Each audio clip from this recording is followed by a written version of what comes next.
Boa noite, meus irmãos. Vamos aqui dar continuidade ao nosso devocional de quarta e nós estamos no Salmo 23. O tema de hoje é O Senhor é o meu guia e a gente vai meditar no verso 3 do Salmo 23, que diz assim: Restaura-me o vigor, guia-me nas veredas da justiça, por amor do seu nome. Então, a gente pensando no nosso guia, né, ou seja, o pastor como o nosso guia, a gente entende que a gente precisa confiar nesse pastor. A gente precisa confiar nele porque ele é o pastor da nossa alma e é o guia da nossa vida, né? Ele pega pelas nossas mãos e nos leva pelos caminhos que ele quer.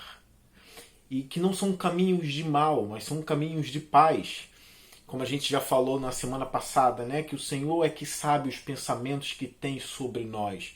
Né? Pensamentos de paz e não de mal. Então, hoje a gente vai pensar no pastor como guia da alma. Né? No pastor como guia do crente, como guia da ovelha. E isso é importante, porque a gente precisa confiar nele, confiar nos pés dele, confiar na caminhada dele, né, que ele nos leva pelos caminhos corretos. Então, nessa hora aqui no verso 3, o salmista diz: restaura-me o vigor, ou seja, ele dá continuidade ao que ele falou anteriormente, né, porque ele disse que esse pastor conduz a alma dele a verdes pastagens, né, a pastos verdejantes, que faz repousar, né, onde ele repousa, ali é o repouso da ovelha, onde tem os pastos verdes, né, é hora da ovelha repousar, é hora da ovelha descansar. Ele diz também que conduz ele a águas tranquilas. Então, depois que ele fala isso, ele diz: restaura-me o vigor. É como se esse lugar restaurasse o vigor. Né? Então ele usa essa figura, né? essas figuras aqui dos pastos verdejantes, das águas tranquilas. Ele usa tudo isso como se esse fosse o lugar onde a ovelha descansa, o lugar de repouso para a ovelha, onde a ovelha é refrigerada, onde a ovelha é revigorada. Né? Então, e ele defende que só o pastor pode conduzir a esse lugar. Né? Tendo o pastor como Deus, só Deus pode guiar a alma dos servos a esse lugar. Esse lugar de descanso pertence a Deus. Pertence a Deus. Então é por isso que depois dele usar essa figura dos pastos verdejantes, das águas tranquilas, ele entra no verso 3 dizendo: restaura-me o vigor. Né? Esse pastor é o que me restaura o vigor. Ele está dando testemunho do pastor, né? Mostrando que Deus tem o poder de refrigerar a alma. Né? Deus tem o poder de trazer força novamente para a alma, de vivificar a alma, de tornar a alma viva. Né, viva novamente, né, de fazer a alma deleitar-se. Então, esses lugares aqui são lugares onde a ovelha ama. Né? A ovelha ama lugares verdejantes, né, de águas tranquilas, e somente o pastor pode fazer isso. Esse é o revigorar da alma. Este é o restaurar do vigor. Né? E só Deus pode fazer isso. Então, aqui é uma defesa de que o socorro ele vem de Deus. Né? De que esse refrigério da alma ele vem de Deus, ele vem dos céus, tá bem? Então eu queria aqui usar uma passagem, eu sei que é uma passagem polêmica, tem uma polêmica sobre essa passagem, mas eu queria usar porque é uma verdade que o fortalecimento vem do alto, é uma verdade que Deus usa até os seus anjos para vir fortalecer os seus servos. Então eu queria usar essa passagem aqui de Lucas 22, no verso 39, leia comigo, Lucas 22, 39, é uma passagem muito bonita, que diz assim: como de costume, Jesus foi para o Monte das Oliveiras e os seus discípulos o seguiram. Chegando ao lugar, ele lhe disse: orem para que vocês não caiam em tentação. Ele se afastou deles a uma pequena distância, ajoelhou-se e começou a orar: Pai, se queres, afasta de mim este cálice, contudo, não seja feita a minha vontade, mas a tua. Ao verso 43. Apareceu-lhe então um anjo do céu que o fortalecia.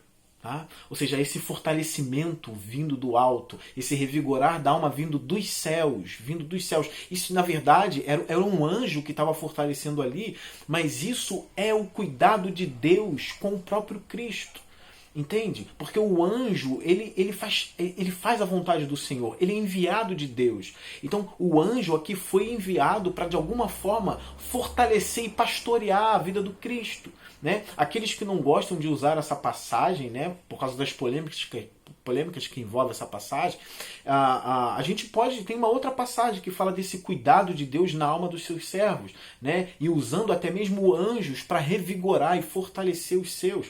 Eu sei que o Salmo 23 não fala de anjo, mas o que eu estou defendendo aqui é que vem dos céus o fortalecimento, tá? Que esse fortalecimento da alma, o fortalecimento pleno e verdadeiro para a alma, vem dos céus, não pode vir de outro lugar, só Deus pode fazer isso. Né? Então ele usa homens para isso, é óbvio, ele usa anjos para isso também, ele usa as circunstâncias para isso. Mas tem uma outra passagem, para aqueles que não gostam de usar muito essa passagem de Lucas 22, olha 1 Reis no capítulo 19, no verso 3, que diz assim: Elias teve medo e fugiu para salvar a sua vida. Em Berseba de Judá, ele deixou o seu servo e entrou no deserto, caminhando um dia. Chegou a um pé de giesta, sentou-se debaixo dele e orou, pedindo a morte. Já tive o bastante, Senhor, tira a minha vida. Não sou melhor do que os meus antepassados. Então, olha que Elias, ele estava entregue, ele estava se entregando aqui. Ele já não queria mais viver, e a oração de Elias era para que Deus o matasse, para que Deus tirasse a vida dele. Ele já fez o bastante. Ele não queria mais a vida. Então Elias precisava ser revigorado, Elias precisava ser fortalecido. E somente Deus enviando o fortalecimento para sustentar Elias ali. Então, olha o verso 5. Depois se deitou debaixo da árvore e dormiu. De repente um anjo tocou nele. Olha a figura do anjo aqui de novo, né? De repente um anjo tocou nele e disse: levante-se e coma. Elias olhou ao redor e ali junto à sua cabeça havia um pão assado sobre brasas quentes e um jarro de água. Ele comeu, bebeu e deitou-se de novo. O anjo do Senhor voltou, tocou nele e disse: levante-se e coma, pois a sua viagem será muito longa. Então ele se levantou, comeu e bebeu. Fortalecido com aquela comida, viajou 40 dias e 40 noites. Então Elias foi fortalecido pelaquela comida que o anjo lhe deu. E foi um fortalecimento aqui tão grande que ele caminhou 40 dias e 40 noites até chegar em Horebe, tá? No monte. Depois tem um outro cenário, né, na caverna, em que Deus vai tratar com Elias ali. Mas para você ver o fortalecimento vindo dos céus, o fortalecimento vindo de Deus. Tá? Então, Deus, por isso que é importante essa figura do Salmo 23, porque o salmista apresenta ali, como eu já disse na semana passada, ele apresenta Deus como pastor da alma, Deus como aquele que cuida, que fortalece, né, a alma do cristão. Então, isso é importante. A alma cansada, ela é fortalecida por Deus. É possível sim a alma encontrar forças, porque existe um Deus nos céus.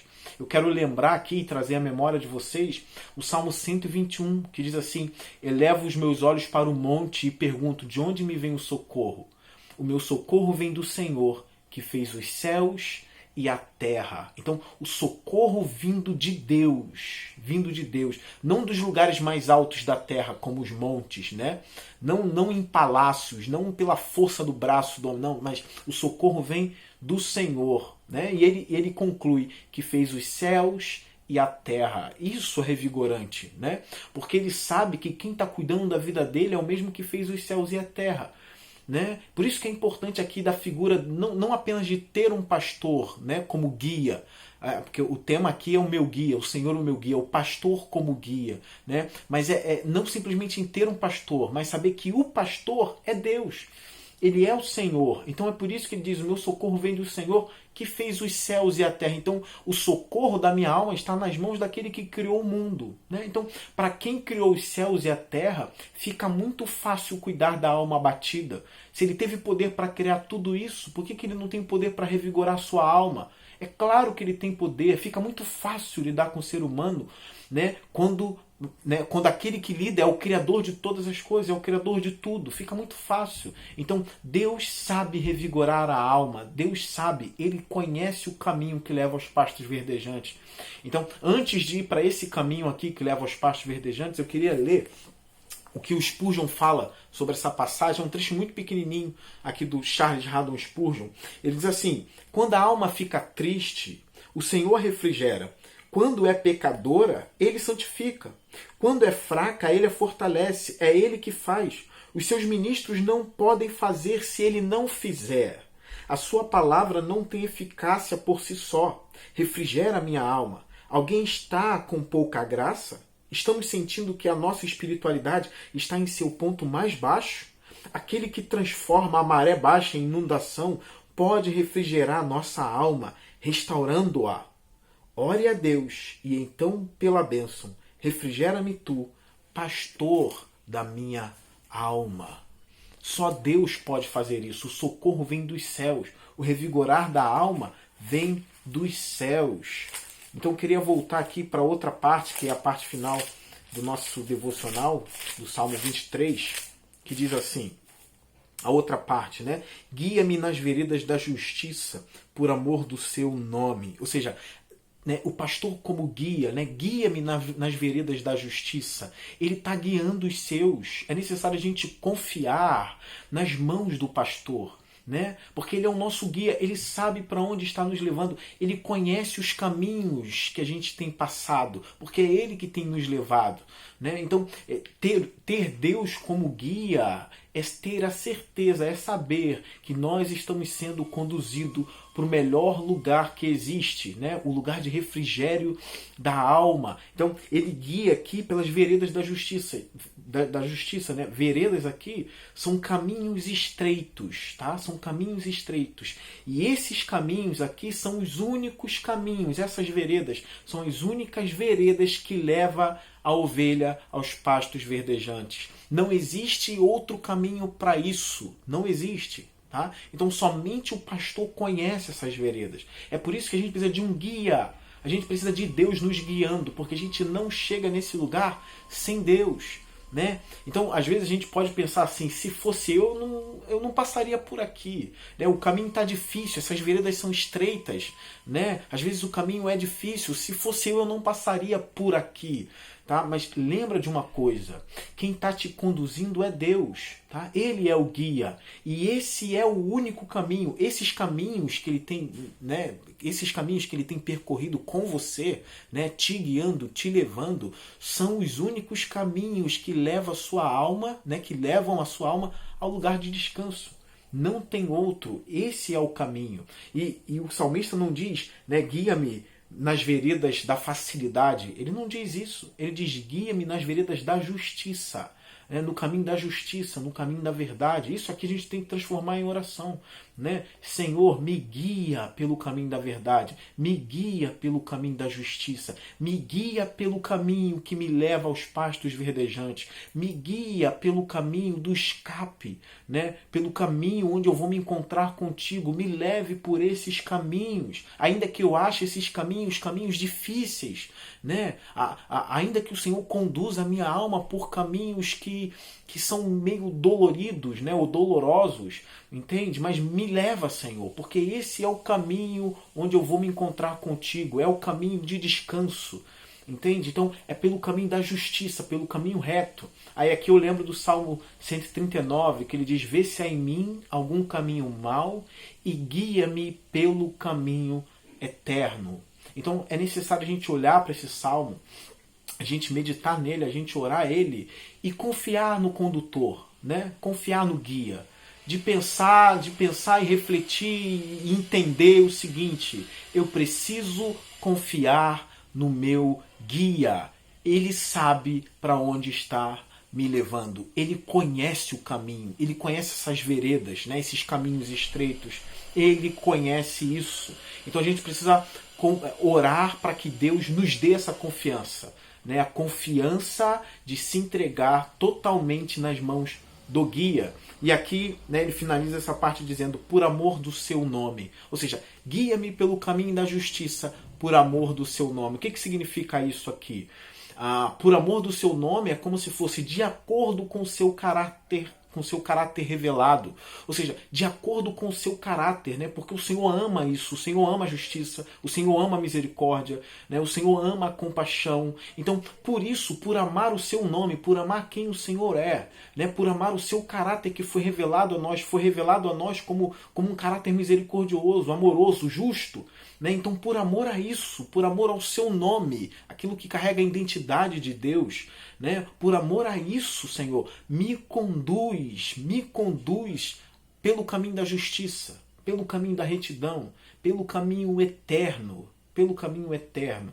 As ovelhas, elas não querem, na verdade, elas não deveriam querer ser conduzidas pelo caminho, né? Pelo caminho da bonança, pelo caminho dos prazeres, não deveria. Né? As ovelhas devem buscar ou devem desejar ser conduzidas pelo caminho da verdade, pelo caminho da justiça e dizer: faça isso, Senhor, por amor ao teu nome. Por amor ao teu nome. Então, que essa seja a nossa oração, que a gente ore lendo essa parte, lendo o Salmo 23, que a gente possa orar: Senhor, me conduz pelos teus caminhos, né? Me leva pelas tuas veredas, Senhor, porque eu sei onde o meu guia está me levando, né? Ele é o meu guia, Jesus é o meu guia, né? Ele sabe o caminho que eu devo percorrer, ele sabe o caminho que eu devo seguir. E lembrando, né, para a gente não perder aqui o Salmo 23 de vista, tá? Os pastos verdejantes e as águas tranquilas são lugares desejáveis à nossa alma. A nossa alma deseja esses lugares. Mas existem as veredas, né? Os caminhos estreitos, mas são veredas de justiça, são caminhos de justiça que o pastor nos conduz para nos levar ao descanso da alma, tá? E ele revigora a nossa alma, ele cuida da gente também. Então, ora ao Senhor, né? Ora ao Senhor, pede ao Senhor para: Senhor, me faça ouvir as palavras que eu preciso ouvir, me faça ouvir as pregações que eu preciso ouvir, me faça ler os livros que eu preciso ler, né? Coloque na minha vida pessoas, Senhor, que vão me apresentar aquilo que minha alma precisa, porque isso, na verdade, é a condução do caminho, né? É Deus agindo por meio de pessoas para nos conduzir, né, aos pastos verdejantes, para nos conduzir ao lugar de descanso, né? Guia-me, Senhor, pelo caminho da cura. Então use pessoas, use pregações, use livros, use amigos, use pastores, use igreja. Use, Senhor, tudo isso, né, para que a minha alma encontre satisfação em Ti. A gente tem que orar dessa forma, né, pedindo ao Senhor para que a gente leia as coisas certas, ouçam as coisas coisas que edificam a nossa alma. Eu queria terminar esse devocional aqui lendo a A.W. Tozer, né, que ele diz o seguinte: você não sabe o que significa ver Deus e depois se afastar, deixando-o cuidar da sua vida como Ele quer. Você tem medo disso. Você tem medo disso. Você espera que Ele seja bom. Acredita que Ele é bom e sabe que a Bíblia diz. Mas você ainda teme que, se deixar a sua vida nas mãos de Deus, algo ruim vai acontecer. Às vezes a gente ainda teme isso. Mas é importante botar o Salmo 23 na cabeça. Ele é o meu guia, Ele é o meu guia. Ele sabe para onde está me levando. O caráter dele foi revelado. Ele é bondoso. Ele conduz as ovelhas aos pastos verdejantes. Então se entrega nas mãos dele, sem medo, dizendo: seja feita a tua vontade. Me guia, ó Deus, pelas veredas da justiça. Eu encerro com uma outra fala do Tozer, que ele diz assim: se você chegou até aqui, sugiro mais um passo em sua oração. Ore assim: ó Senhor, dispara uma cadeia de circunstâncias que me leve ao lugar em que eu possa dizer sinceramente: ser exaltado acima dos céus. Coloque várias circunstâncias na minha vida, várias circunstâncias, tudo, dirija tudo, todas as circunstâncias, como eu disse, né? Amigos, livros, né? Seja obstáculos, o que for, coloque tudo isso, Senhor, que as minhas circunstâncias me levem ao lugar onde eu possa dizer sinceramente: seja exaltado, Senhor. Entende? Então, que essa seja a nossa oração, baseado no Salmo 23, né? Sabendo que o nosso condutor, né, tem nos levado ao lugar de descanso. Ele sabe por onde nos leva, qual é o caminho que a gente deve seguir, Ele sabe. Então que a nossa oração seja essa: Senhor, guia-me pelo caminho da justiça, guia-me pelo caminho da verdade, guia-me pelo caminho do refrigério, né? Para o refrigério, né? Guia-me pelo caminho da cura, né? Guia-me pelos teus caminhos, ó Deus, pelos caminhos eternos. Então que seja essa oração, lembrando que tudo que a gente está passando na vida é o trilhar desses caminhos, né? E Deus sabe o porquê tem nos conduzido e onde a gente vai chegar nessa condução. Que a gente confie em Deus, que a gente aprenda a confiar no nosso guia, né? O Senhor é o nosso pastor e o guia da nossa alma. Que Deus te abençoe e nos ajude a confiar mais nele. Amém.